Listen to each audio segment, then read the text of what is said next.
One of the biggest rock icons of all time has died. Eddie Van Halen died after a long battle with throat cancer. The band Van Halen cultivated a worldwide fan base, selling more than 80 million albums. Tonight, Jennifer Borrasso talked to two Pittsburghers who got to know Eddie Van Halen. Jen? That's right, Ken. Down to earth and very sensitive. That's how one local musician described Eddie Van Halen off stage. He and another local promoter saying they saw Eddie at his best, at his worst, through struggles, through addiction. Both agree the world has lost one of the greatest guitarists. They just wanted to see him rip that fretboard up and do his thing because he was always on fire. Promoter Rich Engler talking about the late legendary guitarist Eddie Van Halen. He started working with the group in the 70s. It was like Jimi Hendrix on steroids in a different way. Engler said the fame and fortune took its toll. Very much into drugs, and it was a sad, very sad situation, and you know, it happens. Still, Engler said when he went through tough financial times, taking a gigantic loss during the Monsters of Rock at Three River Stadium, Eddie came through.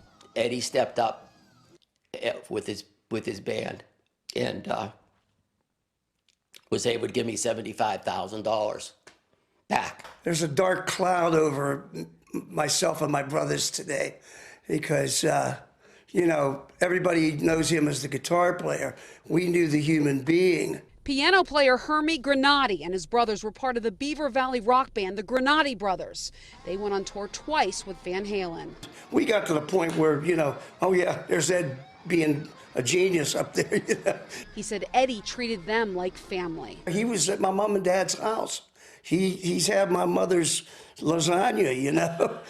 He's had my brother David's wine. Granati said he saw a softer side. He was very sweet, very genuine, very down to earth. He was vulnerable. A huge loss, this icon gone. What a loss that is for all those kids that he influenced to play guitar. I mean, he was, you know, you can't describe how much of an icon he was. He's one of the great ones. He'll be remembered forever. And Ken, former WDVE DJ Sean McDowell telling us he remembers listeners calling in saying, "Who is that guy? Play that again," at a radio station in New Kensington. We also are seeing a lot of activity on social media. Eddie Van Halen's son tweeting this in part, "He was the best father I could ever ask for. My heart is broken." Reporting live, Jennifer Borrasso, KDKA News.